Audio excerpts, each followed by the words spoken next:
ഇന്ന് നമുക്ക് ബ്രേക്ക്ഫാസ്റ്റിന് ഒരു വെറൈറ്റി ദോശ ഉണ്ടാക്കിയാലോ? ഒരു ചെറിയൊരു സ്പൈസി ആയിട്ടുള്ള ഒരു ദോശയാണ് കേട്ടോ. ഒരു വെറൈറ്റി രീതിയിലാണ് ഇത് ഉണ്ടാക്കുന്നത്. അപ്പോൾ സാധാരണ ദോശ ഉണ്ടാക്കുന്നതിൽ നിന്നൊക്കെ ജസ്റ്റ് ഒന്ന് ചെറിയൊരു വ്യത്യാസത്തിൽ നമുക്കൊന്ന് മാറ്റി പിടിച്ച് നോക്കാമെന്നുള്ള ഉദ്ദേശത്തിൽ ഉണ്ടാക്കിയൊരു റെസിപ്പിയാണ് കേട്ടോ.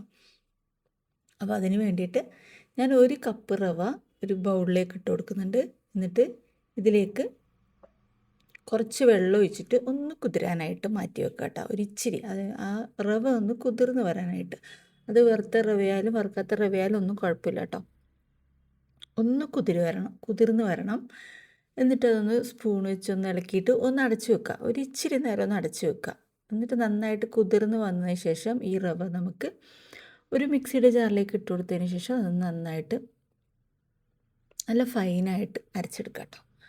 അത് അവിടെ അരച്ച് മാറ്റി വെച്ചിട്ടുണ്ട്. ഇനി നമുക്കൊരു അതേ ബൗളിലേക്ക് തന്നെ ഇച്ചിരി മൈദപ്പൊടി ചേർത്ത് കൊടുത്തിട്ടുണ്ട്. അത് കുറച്ച് കട്ടകളൊന്നും ഇല്ലാത്ത രീതിയിൽ കുറച്ച് വെള്ളം ആഡ് ചെയ്തിട്ട് ഒന്ന് കലക്കിയെടുക്കാം. കട്ടകളൊന്നും ഇല്ലാത്ത രീതിയിൽ കലക്കിയെടുക്കാം. ഞാനിപ്പോൾ ഇവിടെ കലക്കിയെടുത്തിട്ടുണ്ട്. ഒരു ഇച്ചിരി റവ, അതായത് ഒരു 2-3 ടേബിൾ സ്പൂണ് ആ ഒരു ക്വാണ്ടിറ്റിയിലാണ്. എന്നിട്ട് നമ്മൾ ഈ അരച്ച് വെച്ചിരിക്കുന്ന റവയുടെ മിക്സ് ഉണ്ടല്ലോ, അത് നമുക്കിതിലേക്ക് ഒഴിച്ചു കൊടുക്കാം. കൂടുതൽ വെള്ളമൊന്നും ആവിപ്പോരുത്. കറക്റ്റ് അധികം ലൂസാവാനും പാടില്ല, അധികം കട്ടിയാവാനും പാടില്ല. അങ്ങനെയുള്ള ഒരു ബാറ്റർ ആയിരിക്കണം.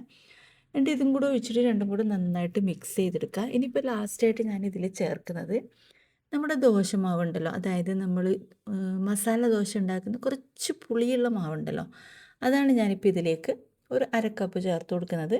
ഇത് നിങ്ങളുടെ കയ്യിൽ ഇല്ല എന്നുണ്ടെങ്കിൽ കുറച്ച് തൈര് ആഡ് ചെയ്ത് കൊടുക്കാം കേട്ടോ. ഞാനിപ്പോൾ ഇത് കയ്യിലുള്ളത് കൊണ്ട് ഇത് ചേർത്ത് കൊടുത്തതേ ഉള്ളൂ.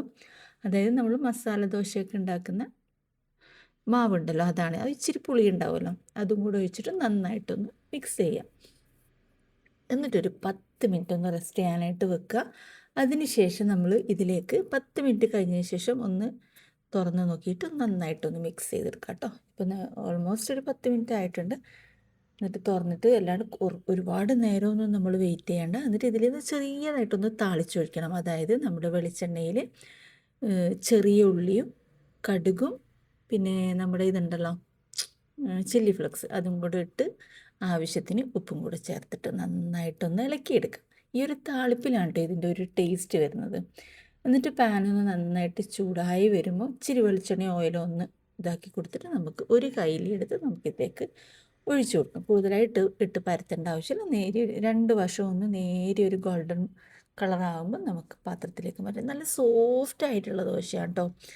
ചമ്മന്തി ആയാലും എന്ത് കറിയായാലും നമുക്കിത് എടുക്കുമ്പോൾ തന്നെ നല്ലൊരു അടിപൊളി സോഫ്റ്റ് ദോശയാണ്. അപ്പോൾ നിങ്ങൾ തീർച്ചയായിട്ടും ഇങ്ങനെയൊന്ന് ദോശ ഒന്ന് ട്രൈ ചെയ്ത് നോക്കിയിട്ട് ഫീഡ്ബാക്ക് അറിയിക്കാം.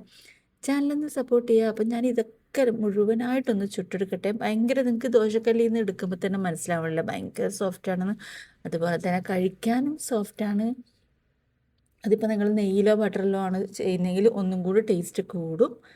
അപ്പോൾ ഞാനിപ്പോൾ എല്ലാം ഒന്ന് ചുട്ടെടുത്തിട്ടുണ്ട്. ഇനി ഒന്ന് കഴിക്കണം. ഏത് കറിയായാലും കുഴപ്പമില്ല കേട്ടോ, എന്തിൻ്റെ കൂടെയായാലും നല്ല അടിപൊളിയായിട്ട് പോകും.